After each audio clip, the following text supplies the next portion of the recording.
ये कहानी है एक ऐसे जिंदा पहाड़ की जिसे मारने के लिए इंसानों ने अपनी जी जान लगा दी, लेकिन इतनी नाकाम कोशिशों के बावजूद भी क्या ये पहाड़ कहानी के आखिर तक जिंदा रह पाएगा? तो अपनी कुर्सी की पेटी बांध लीजिए, क्योंकि इस वीडियो को देखने के बाद आपका दिमाग हिल जाएगा। कहानी की शुरुआत में हमें एक नोरा नाम की लड़की को दिखाया जाता है, जो अपने पिता टोबियास के साथ एक पहाड़ पर चढ़ रही होती है। ऊपर चोटी पर पहुंचने के बाद नोरा के पिता उसे सामने बहुत सारे पहाड़ दिखाते हैं और वो कहते हैं कि आज भी दुनिया में ट्रॉल्स मौजूद है और वो अपने आप को दुनिया से छुपा कर रखते हैं। दरअसल नोरा के पिता उसे बचपन से एक कहानी सुनाते आ रहे हैं, जिसमें 13 ट्रॉल्स एक बार एक पार्टी में गए थे और वो वहाँ पूरी तरह से नशे में धुत हो गए थे, जिसके बाद वो सूरज की रोशनी की चपेट में आकर हमेशा हमेशा के लिए पत्थर बन गए थे। लेकिन नोरा उनकी किसी भी बातों पर विश्वास नहीं करती और इस कहानी को बेतुकी बताती है। पर जब उसके पिता उन ट्रॉल्स को अपने मन की आंखों से देखने के लिए कहते हैं, तो उसे सच में सामने पहाड़ पर कई सारे अजीब से चेहरे दिखाई देते हैं, जिन्हें देखकर वो घबरा जाती है।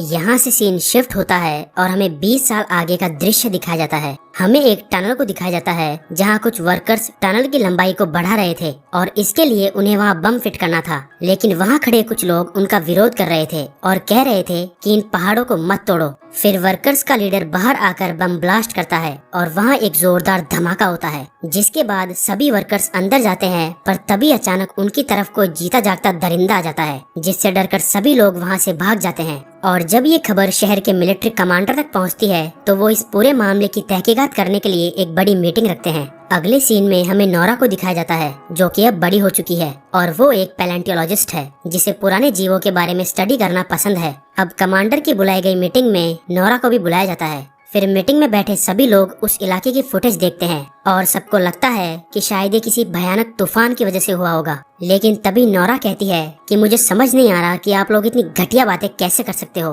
क्या आप लोगों को वहाँ किसी के पैरों के निशान नहीं दिख रहे? जिस पे सब उस पर हंसने लगते हैं। तभी वहाँ एक लड़की आती है, जो सबको बताती है कि मैंने वहाँ मौजूद लोगों में से किसी एक का फोन हैक कर लिया है और मुझे उसमें से एक वीडियो मिली है। और जब सब लोग उस वीडियो को गौर से देखते हैं, तो सबके होश उड़ जाते हैं, क्योंकि उस वीडियो में उन्हें साफ साफ एक बड़ा दानव दिखाई देता है। यहाँ से सीन शिफ्ट होता है और हमें एक बूढ़े कपल को दिखाया जाता है। ये दोनों अपना नाश्ता कर रहे होते हैं और बाहर इनका कुत्ता जोर जोर से भौंक रहा होता है। और तभी अगले ही पल इन्हें बाहर किसी के चलने की आवाज आती है और साथ ही उनका घर हिलना शुरू हो जाता है। ये दोनों बुरी तरह से डर जाते हैं और अपनी जान बचाने के लिए वो अपने तहखाने में छुप जाते हैं। और थोड़ी देर बाद जब वो अपने तहखाने से बाहर आते हैं, तो वो देखते हैं कि उनका घर पूरी तरह से साफ हो चुका है। अब इस हादसे की छानबीन करने नोरा और उसके साथी एंड्रियास को भेजा जाता है। लोकेशन पर पहुंचते ही नोरा और एंड्रियास की मुलाकात कैप्टन क्रिस्टोफर से होती है। क्रिस्टोफर उन्हें बताता है कि कोई विशाल चीज आई और उसने इनके घर को तबाह कर दिया। जब वो लोग थोड़ी और छानबीन करते हैं, तो उन्हें एक विशाल फुटप्रिंट दिखाई देता है, जिसे देखकर उन्हें समझ नहीं आता कि कोई विशाल चीज अगर यहाँ से गुजरी है, तो वो आगे जाकर गायब कैसे हो गई, और वो गई तो गई कहाँ। फिर नोरा, एंड्रियास और कैप्टन क्रिस्टोफर नोरा के पिता से मिलने के लिए रवाना हो जाते हैं, क्योंकि नोरा के पिता टोबियास की इस मामले में बाकी दुनिया से थोड़ी अलग सोच थी और उन्होंने कई सालों तक पहाड़ों पर यानी ट्रॉल्स पर रिसर्च भी कर रखी है। जब नोरा अपने पिता के घर जाती है, तो वो देखती है कि आज भी उसके पिता ने उन ट्रॉल्स की फोटोज को संभाल कर रखा है, जिन पर दुनिया विश्वास नहीं करती। फिर नोरा के पिता उन्हें बताते हैं कि आज से हजारों साल पहले भी ऐसा ही कुछ हुआ था। पहाड़ों से कोई बड़ा सा जीव निकला और थोड़ी दूर जाने के बाद न जाने कहाँ गायब हो गया। गवर्नमेंट को इस बारे में सब कुछ पता होने के बावजूद भी उन्होंने इस मामले को दबा दिया। तभी नोरा अपने पिता से कहती है कि दोबारा पहाड़ों से वैसा ही कोई जीव वापस निकल गया है। अब नोरा के पिता को पूरा यकीन हो जाता है कि वो पहाड़ों से निकला जीव और कोई नहीं, ट्रॉल ही है। फिर नोरा के पिता बताते हैं कि आज से करीब हजारों साल पहले ट्रॉल्स इस दुनिया में अपनी मर्जी से रहा करते थे और अगर कोई भी आम इंसान उनसे बात करने की कोशिश करता था, तो उसे सजा दी जाती थी। अब ये सभी लोग उस जगह पर जाते हैं जहाँ उस बड़े से जीव के पैरों के निशान आगे जाकर गायब हो गए थे।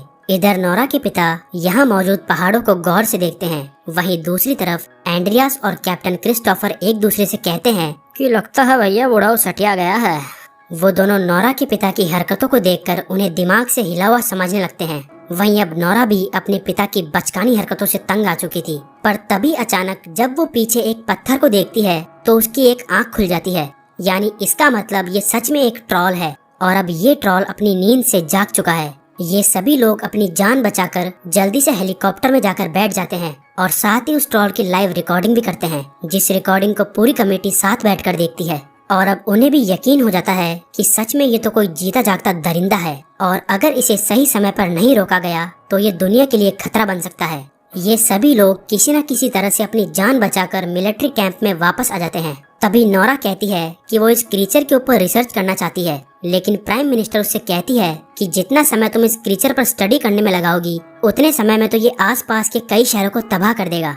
वो नोरा से कहती है कि अब तुम्हारा काम खत्म हो चुका है और अब प्राइम मिनिस्टर ट्रॉल का खात्मा करने का काम मिलिट्री को सौंप देती है। फिर कैप्टन क्रिस्टोफर अपनी टीम के साथ उस जगह पर जाने की तैयारी कर लेता है, पर तभी नोरा उससे पूछती है कि क्या तुम हमें भी अपने साथ उस जगह पर ले जा सकते हो।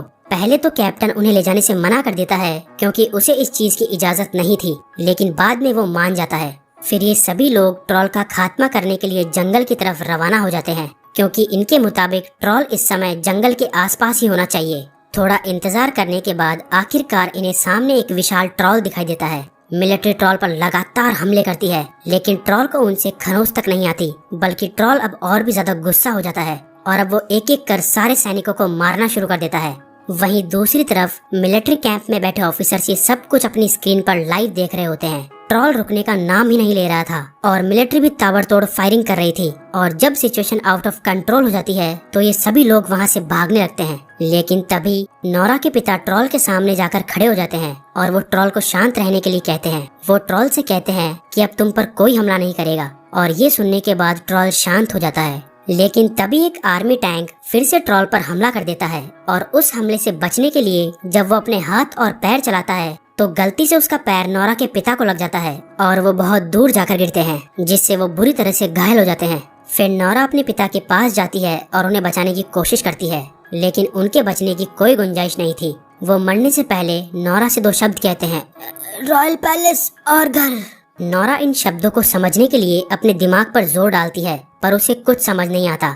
यहाँ से सीन शिफ्ट होता है और हमें मिलिट्री कैंप में नोरा को दिखाया जाता है, जो अपने पिता की मौत से पूरी तरह से टूट जाती है। नोरा के पिता ने ट्रॉल्स पर रिसर्च करके बहुत सारे नोट्स बनाए थे और जब नोरा उन नोट्स को ध्यान से समझने की कोशिश करती है तो उसे पता चलता है कि ट्रॉल्स को चर्च की घंटियों से बहुत परेशानी होती है, जिसकी वजह से वो पहले के समय में चर्च पर हमला किया करते थे। नोरा ये बात कमांडर को समझाती है और उनसे कहती है कि ट्रॉल को इस शहर से दूर रखने के लिए हमें बमबारी करने की जरूरत नहीं है, बल्कि कुछ घंटियां ही ये काम कर सकती है। और कोई चारा न होने की वजह से कमांडर को नोरा की बात माननी पड़ती है और उसे इस काम को अंजाम देने की अनुमति मिल जाती है। यहाँ से सीन कट होता है और हमें उस ट्रॉल को दिखाया जाता है जो कि शहर के बीचों बीच मौजूद होता है। ट्रॉल को देखकर सभी लोग डर जाते हैं और इधर उधर भागने लगते हैं, पर तभी वहाँ 4 हेलीकॉप्टर्स आ जाते हैं जिनके नीचे बड़ी बड़ी चर्च की घंटियाँ लगी हुई थी। वो हेलीकॉप्टर्स ट्रॉल को चारों तरफ से घेर लेते हैं और घंटियों की आवाज सुन के ट्रॉल बेकाबू होने लगता है। अब वो एक एक कर सारे हेलीकॉप्टर्स को नष्ट करना शुरू कर देता है,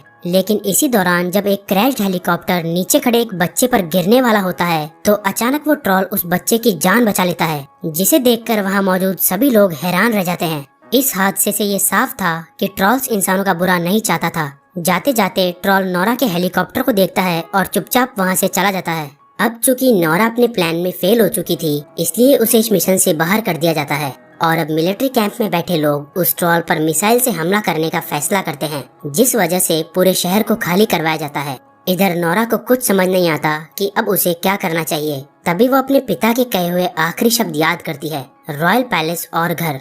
अब नोरा समझ जाती है कि हो न हो वो ट्रॉल वहीं गया होगा, इसलिए वो अपने साथी एंड्रियास के साथ किंग पैलेस जाती है, जहां उसकी मुलाकात किंग के चीफ मिनिस्टर से होती है। नोरा उन्हें बताती है कि हो सकता है वो ट्रॉल यहाँ हमला करे, इसलिए जितनी जल्दी हो सके उतनी जल्दी आपको इस पैलेस को खाली करना होगा। तभी चीफ मिनिस्टर उनसे कहता है कि मुझे तो इस बात का पहले से ही पता था। फिर नोरा उनसे पूछती है कि आप इस बारे में और क्या क्या जानते हैं, जिस पर चीफ मिनिस्टर उन्हें बताता है कि पौराणिक किताबों में लिखा हुआ है कि अगर कोई राजा अपना घर किसी दूसरे राजा के घर के ऊपर बनाए तो उसे शुभ माना जाता है। और इस किंग पैलेस के बनने से पहले यहाँ ट्रॉल्स का घर हुआ करता था, जो कि इन पहाड़ों के राजा थे। लेकिन इस पैलेस के राजा ने अपने स्वार्थ के लिए उन सभी को मरवा दिया था। वो उन्हें ये भी बताता है कि कई सालों पहले एक ट्रॉल के बच्चे को जंगलों में ऐसे ही छोड़ दिया गया था और हो सकता है कि अब वही ट्रॉल बड़ा होकर इस जगह को खत्म करना चाहता है। तभी चीफ मिनिस्टर उन्हें उन मरे हुए ट्रॉल्स के कंकाल दिखाता है, जिन्हें कई हजारों साल पहले मार दिया गया था।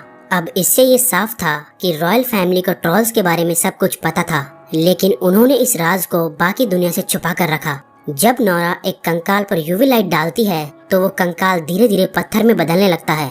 अब नोरा समझ जाती है कि सूरज की रोशनी ही ट्रॉल्स को पत्थर में बदल सकती है और अगर हमें इस ट्रॉल को रोकना है तो हमें बड़ी मात्रा में यूवी लाइट का इंतजाम करना होगा। फिर नोरा कैप्टन क्रिस्टोफर को कॉल करती है और कहती है कि तुम जल्द से जल्द एक खुले मैदान में यूवी लाइट सिस्टम का इंतजाम करो, तब तक मैं उस ट्रॉल को खुले मैदान में लाती हूँ। उधर मिलिट्री कमांडर मिसाइल लॉन्च करने के लिए तैयार हो जाते हैं, पर तभी एंड्रियास अपनी दोस्त को कॉल करता है जो उसी डिपार्टमेंट में काम करती है जहां से मिसाइल लॉन्च होनी है। वो उससे कहता है कि तुम्हें मिसाइल लॉन्चिंग सिस्टम को हैक करना होगा, जिस पर उसकी दोस्त उसे कहती है कि ये काम इतना आसान नहीं है, पर फिर भी मैं पूरी कोशिश करूंगी।